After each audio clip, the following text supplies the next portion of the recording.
Hello friends, welcome to my channel Aarambh classes.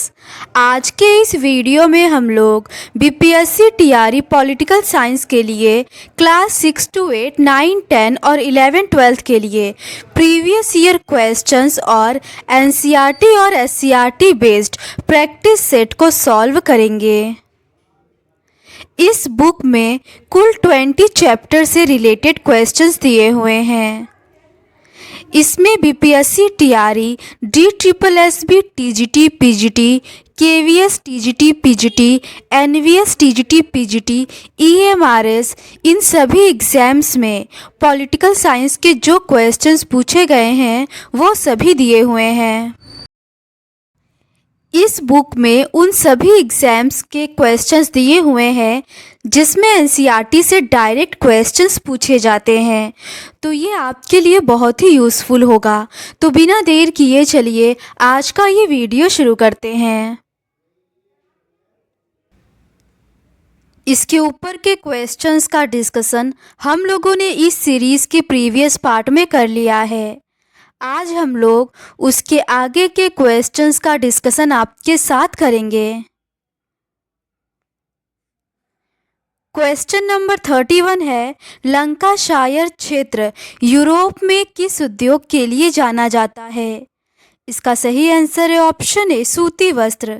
Lancashire क्षेत्र Europe में सूती वस्त्र उद्योग के लिए प्रसिद्ध है, जिसका प्रमुख कारण यहाँ आर्द्र जलवायु की प्राप्ति, कुशल श्रम आपूर्ति एवं तैयार सूती वस्त्रों के निर्यात की सुगमता थी। इसके अतिरिक्त औपनिवेशीकरण एवं औद्योगिक क्रांति जैसे तत्वों ने भी लंकाशायर में सूती वस्त्र उद्योग को पोषण प्रदान किया। अगला प्रश्न है, राष्ट्रीय मानवाधिकार आयोग। इसका सही आंसर है ऑप्शन डी, उपर्युक्त में से एक से अधिक। राष्ट्रीय मानवाधिकार आयोग एक सांविधिक निकाय है। इसका गठन संसद में पारित अधिनियम के अंतर्गत हुआ था। मानव संरक्षण अधिनियम 1993 स्थापित हुआ। यह एक बहुसदस्यीय संस्था है जिसमें एक अध्यक्ष और 5 सदस्य होते हैं। आयोग के अध्यक्ष व सदस्यों का कार्यकाल 3 वर्ष अथवा 70 वर्ष जो भी पहले पूरे होता है। अगला प्रश्न है, अमेरिकी राष्ट्रपति के बारे में सही है। पहला है, राष्ट्रपति कांग्रेस के प्रति उत्तरदायी नहीं है। दूसरा है, उसका कार्यकाल 5 वर्ष का होता है। तीसरा है, राष्ट्रपति बनने के लिए उसे कांग्रेस के बहुमत के समर्थन की ज़रूरत नहीं होती। चौथा है, अपनी पार्टी का कांग्रेस में बहुमत न होने पर भी वह आराम से अपना कार्यकाल पूरा करता है। इसका सही आंसर है ऑप्शन सी, पहला, तीसरा और चौथा सही है। अमेरिकी राष्ट्रपति के बारे में सत्य कथन निम्न है। अमेरिकी राष्ट्रपति कांग्रेस के प्रति उत्तरदायी नहीं होता है। अमेरिकी राष्ट्रपति का कार्यकाल 4 वर्ष का होता है। राष्ट्रपति बनने के लिए उसे कांग्रेस के बहुमत के समर्थन की जरूरत नहीं होती। अपनी पार्टी का कांग्रेस में बहुमत न होने पर भी वह आराम से अपना कार्यकाल पूरा करता है। अगला प्रश्न है, राष्ट्रीय मानवाधिकार आयोग के बारे में सही है। पहला है, यह 1993 में कानून के द्वारा बनाया गया एक स्वतंत्र आयोग है। कथन दूसरा है, न्यायपालिका की तरह आयोग भी सरकार से स्वतंत्र होते हैं। तीसरा कथन है, आयोग की नियुक्ति राष्ट्रपति और उच्चतम न्यायालय के मुख्य न्यायाधीश मिलकर करते हैं। चौथा कथन है, आयोग अपने रिपोर्ट की जांच और अपने सुझाव सरकार को देता है या पीड़ितों की ओर से अदालत में दखल देता है। इसका सही आंसर है ऑप्शन सी, पहला, दूसरा और चौथा सही है। राष्ट्रीय मानवाधिकार आयोग के संबंध में निम्नलिखित कथन सत्य है। राष्ट्रीय मानवाधिकार आयोग 1993 में कानून के द्वारा बनाया गया एक स्वतंत्र आयोग है। न्यायपालिका की तरह यह आयोग भी सरकार से स्वतंत्र होते हैं। आयोग की नियुक्ति राष्ट्रपति करते हैं और इसमें आमतौर पर सेवानिवृत्त जज, अधिकारी या प्रमुख नागरिक को ही नियुक्त किया जाता है। यह आयोग अपनी जांच की रिपोर्ट और अपने सुझाव सरकार को देता है या पीड़ितों की ओर से अदालत में दखल देता है। अपनी जांच करने के सिलसिले में इसके पास व्यापक अधिकार है। अगला प्रश्न है, भारत में सरकारी नौकरी में कौन सा ओहदा या स्थान उच्च है? इसका सही आंसर है ऑप्शन बी, कैबिनेट सचिव। सिविल सर्विस या सरकारी सेवा के अधीन सबसे बड़ा पद कैबिनेट सचिव का होता है। केंद्र का कैबिनेट सचिव वरिष्ठतम एवं उच्चतम रैंक का सिविल सेवक होता है। अगला प्रश्न है, निम्नलिखित में से कौन भारत में सिक्के जारी करने का प्राधिकरण है? इसका सही आंसर है ऑप्शन सी, भारत सरकार। सिक्कों को ढालने या जारी करने का एकमात्र अधिकार भारत सरकार के पास है। समय समय पर यथा संशोधित निर्माण अधिनियम 1906 के अनुसार सिक्के बनाने की जिम्मेदारी भारत सरकार की है। विभिन्न मूल्य वर्ग के सिक्कों की डिजाइनिंग व ढलाई की जिम्मेदारी भारत सरकार के तहत विभिन्न स्थानों पर मुंबई, अलीपुर, सैफाबाद, चेरलापल्ली और नोएडा इन टकसालों में सिक्के ढाले जाते हैं। भारतीय रिजर्व बैंक अधिनियम के अनुसार सिक्कों का संचालन रिजर्व बैंक द्वारा किया जाता है। अगला प्रश्न है, संसदीय श्रेष्ठता किस देश में राजनीतिक व्यवस्था की सुनिश्चित विशेषता है? इसका सही आंसर है ऑप्शन ए, यूके। संसदीय श्रेष्ठता यूके ब्रिटेन की राजनीतिक व्यवस्था की सुनिश्चित विशेषता है जहां संसद संप्रभु है। अगला प्रश्न है, मानव अधिकार के उत्पीड़ितों के लिए हॉटलाइन व्यवस्था इस प्रकार उपलब्ध है। इसका सही आंसर है ऑप्शन बी, 24 घंटे। मानव अधिकार के उत्पीड़ितों के लिए हॉटलाइन व्यवस्था 24 घंटे उपलब्ध है। अगला प्रश्न है, मानव अधिकार पर पहला विश्व सम्मेलन यहाँ हुआ। इसका सही आंसर है ऑप्शन सी, वियना में। मानव अधिकार का पहला विश्व सम्मेलन 14 से 25 जून 1993 तक ऑस्ट्रिया के वियना में संयुक्त राष्ट्र द्वारा आयोजित किया गया था। डॉक्टर मनमोहन सिंह ने मानवाधिकारों पर प्रथम विश्व सम्मेलन में भारतीय प्रतिनिधिमंडल का नेतृत्व किया। अगला प्रश्न है, कौन से अधिकारों को दूसरी पीढ़ी अधिकार माना जाता है? इसका सही आंसर है ऑप्शन ए, आर्थिक, सामाजिक और सांस्कृतिक अधिकार। मानव अधिकारों को 3 चरणों में बांटा गया है। प्रथम चरण के अधिकार, इन अधिकारों का उदय 17वीं और 18वीं शताब्दी के दौरान कुछ सिद्धांतों के रूप में हुआ और इनमें से ज़्यादातर राजनीतिक चिंताओं पर आधारित थे। प्रथम चरण में नागरिक और राजनीतिक अधिकार, द्वितीय पीढ़ी के अधिकार सामाजिक, आर्थिक और सांस्कृतिक अधिकार और तीसरी पीढ़ी के अधिकार एकजुटता का अधिकार।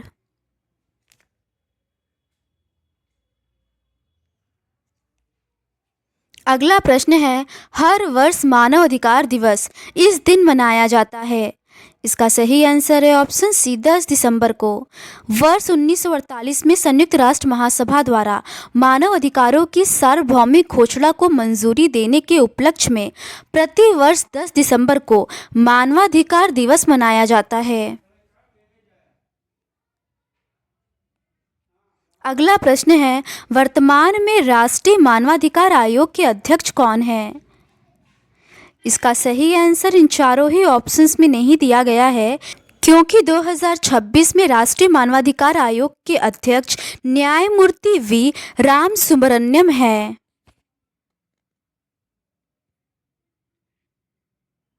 अगला प्रश्न है, निम्नलिखित में से कौन सी पार्टी नेपाल में संविधान विधानसभा चुनाव 2008 में सबसे बड़े पार्टी के रूप में उभरी?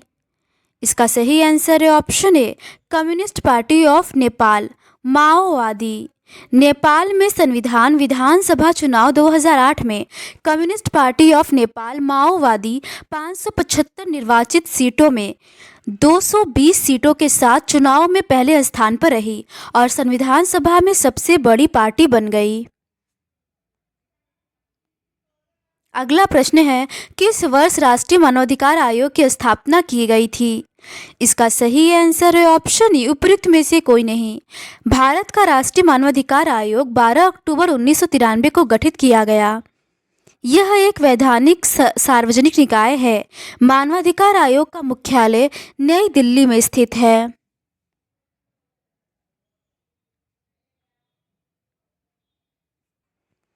अगला प्रश्न है, किस वर्ष में नेपाल में लोकतंत्र को स्थापित करने की दिशा में आंदोलन आरंभ हुआ? इसका सही आंसर है ऑप्शन बी 2006 में। अप्रैल 2006 में नेपाल में लोकतंत्र स्थापित करने की दिशा में आंदोलन प्रारंभ हुआ। संसद के सभी प्रमुख राजनीतिक दलों ने 7 पार्टी अलायंस का गठन किया और काठमांडू में 4 दिवसीय हड़ताल का आह्वान किया। इसकी 3 मांगें थी: संसद की बहाली, सर्वदलीय सरकार को शक्ति, एक नई संविधान सभा। 24 अप्रैल 2006 को ये तीनों मांगें मानी गई। 2008 में राजशाही को समाप्त कर दिया गया और नेपाल एक संघीय लोकतांत्रिक गणराज्य बन गया। 2015 में नेपाल में एक नया संविधान अपनाया। अगला प्रश्न है, किस वर्ष श्रीलंका एक स्वतंत्र देश के रूप में अस्तित्व में आया? इसका सही आंसर है ऑप्शन ई, उपयुक्त में से कोई नहीं। 4 फरवरी 1948 को श्रीलंका एक स्वतंत्र देश के रूप में अस्तित्व में आया। अगला प्रश्न है, श्रीलंका ने किस साल सिंहली भाषा को देश की एकमात्र आधिकारिक भाषा बनाने के लिए एक अधिनियम पारित किया था? इसका सही आंसर है ऑप्शन ए, 1956। श्रीलंका में 1956 में एक कानून बनाया गया जिसके तहत तमिल को दरकिनार करके सिंहली को एकमात्र राजभाषा घोषित कर दिया गया। विश्वविद्यालयों और सरकारी नौकरियों में सिंहलियों को प्राथमिकता देने की नीति भी चली। अगला प्रश्न है, उस देश का नाम बताएं जिसमें इस प्रकार की पावर शेयरिंग सिस्टम है। केंद्र सरकार के नए अधिकारों को देश के 2 क्षेत्रों की राज्य सरकारों को दिया है। राज्य सरकार केंद्र सरकार के अधीनस्थ नहीं है। इसका सही आंसर है ऑप्शन सी, बेल्जियम। 1970 से 1993 के बीच बेल्जियम ने अपने संविधान में कुल 4 संशोधन किए जो निम्न हैं। संविधान में इस बात का स्पष्ट प्रावधान है कि केंद्रीय सरकार में डच व फ्रेंच भाषी मंत्रियों की संख्या समान होगी। केंद्र सरकार की अनेक शक्तियां देश के 2 इलाकों की क्षेत्रीय सरकारों को सुपुर्द कर दी गई, यानी राज्य सरकारें केंद्रीय सरकार के अधीन नहीं हैं। ब्रुसेल्स में अलग सरकार जिसमें डच व फ्रेंच दोनों का समान प्रतिनिधित्व। केंद्रीय या राज्य सरकारों के अलावा यहाँ एक तीसरे स्तर की सरकार भी कायम है, यानी सामुदायिक सरकार। अगला प्रश्न है, नारंगी रंग में दिए गए समुदाय की पहचान करें। इसका सही आंसर है ऑप्शन सी, श्रीलंका तमिल। नारंगी रंग में श्रीलंकाई तमिल समुदाय को दर्शाया गया है। सन 1948 में श्रीलंका स्वतंत्र राष्ट्र बना। वहां पर सिंहली समुदाय की जनसंख्या सबसे अधिक है। 1956 में कानून बनाकर तमिलों को दरकिनार करते हुए सिंहली को एकमात्र राजभाषा घोषित किया गया।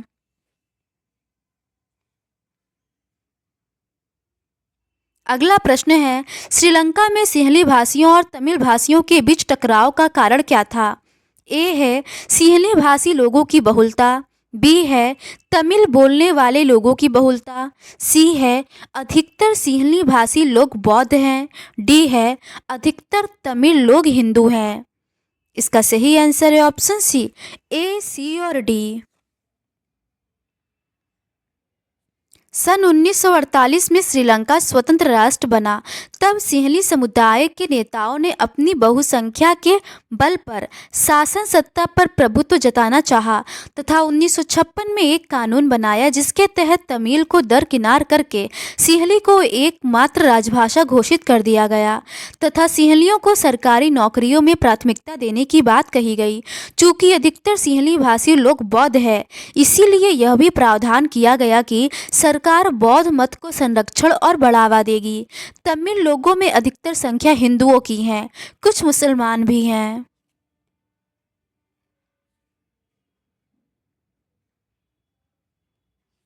अगला प्रश्न है, भारतीय संविधान का अनुच्छेद 300 किससे संबंधित है? इसका सही आंसर है ऑप्शन ए, मुकदमे और कार्यवाही। भारतीय संविधान का अनुच्छेद 300 वाद और कार्यवाहियों से संबंधित है। भारत सरकार भारत संघ के नाम से मुकदमा कर सकती है और एक राज्य की सरकार राज्य के नाम से मुकदमा कर सकती है और संसद के अधिनियम द्वारा किए जा सकने वाले किसी भी प्रावधान के अधीन हो सकती है।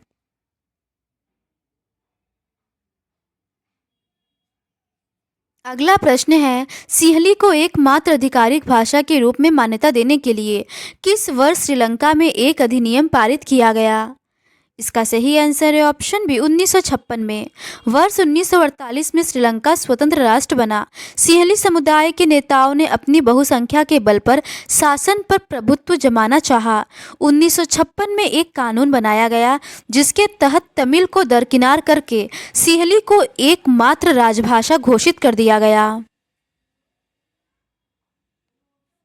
अगला प्रश्न है, निम्नलिखित में से कौन सा बेल्जियम मॉडल का तत्व नहीं है? इसका सही आंसर है ऑप्शन ई उपयुक्त में से कोई नहीं। बेल्जियम मॉडल के तत्व निम्न है। ब्रुसेल्स में अलग सरकार है और इसमें दोनों समुदायों का समान प्रतिनिधित्व है।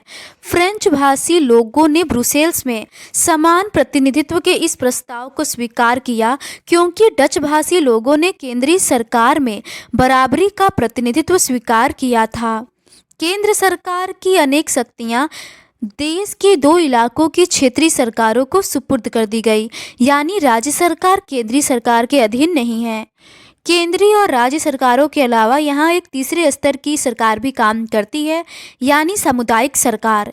इन सरकार का चुनाव एक ही भाषा बोलने वाले लोग करते हैं।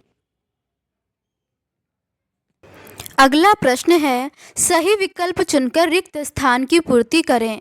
सत्ता में हिस्सेदारी हेतु श्रीलंका में गृह युद्ध डैश और डैश के बीच हुआ था। इसका सही आंसर है ऑप्शन बी सिंहलियों और श्रीलंकाई तमिलों। 1983 से 2009 तक श्रीलंका का गृह युद्ध हुआ। इसके पीछे मंशा देश के उत्तर और पूर्व में तमिल ईलम नामक एक स्वतंत्र राज्य बनाना था। बेलू पिल्लई प्रभाकरन द्वारा शुरू किए गए गृह युद्ध ने liberation tigers of Tamil Eelam का नेतृत्व किया। गृह युद्ध का कारण था श्रीलंका में तमिलों के खिलाफ भेदभाव और सिंहली सरकार द्वारा प्रभुत्व। अगला प्रश्न है, निम्नलिखित में से किस देश को कुल 6 स्वतंत्र देशों में खंडित किया गया था? इसका सही आंसर है ऑप्शन सी यूगोस्लाविया। 1990 के दशक की शुरुआत में राजनीतिक उथल पुथल और संघर्षों की एक श्रृंखला के परिणाम स्वरूप यूगोस्लाविया का विघटन हुआ।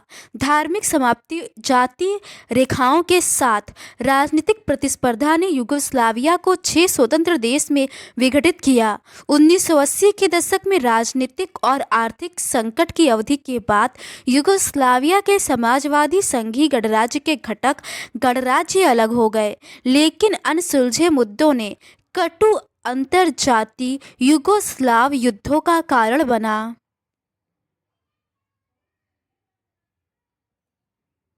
इसका सही आंसर ऑप्शन सी होगा।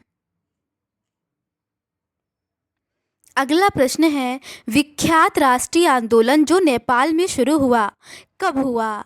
इसका सही आंसर है ऑप्शन डी अप्रैल 2006 में।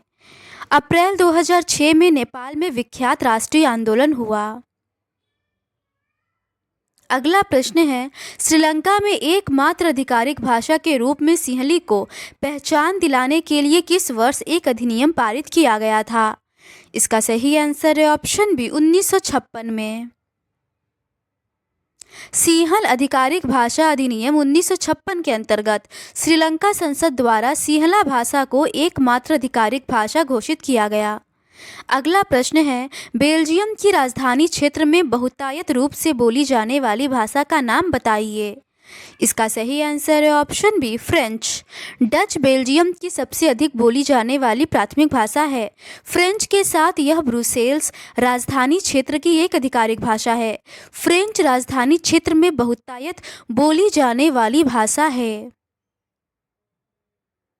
अगला प्रश्न है, वर्ष 1970 से 1993 के बीच किस विषय को लेकर एवं बेल्जियम के नेतृत्व ने अपने संविधान को कितनी बार संशोधित किया? इसका सही आंसर है ऑप्शन ए, 4 बार सभी एकता के साथ रहें। बेल्जियम नेतृत्व ने धार्मिक विविधता और सांस्कृतिक वैविध्य के एकीकरण को साधने के लिए 1970 और 1993 के बीच अपने संविधान को 4 बार संशोधित किया ताकि राष्ट्र के लोगों में एकता और सामंजस्य बना रहे।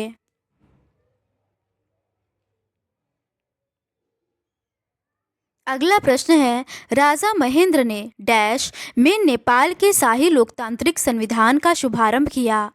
इसका सही आंसर है ऑप्शन डी, 1959 में। नेपाल का शाही लोकतांत्रिक संविधान पहला संविधान है जिसे 1959 में अपनाया गया था। शाही लोकतांत्रिक संविधान संविधान सभा के बजाय राजा महेंद्र द्वारा प्रदान किया गया था। महाराजा धीराज महेंद्र वीर विक्रम शाहदेव 13 मार्च 1955 से 1972 में अपने मृत्यु तक नेपाल के राजा थे।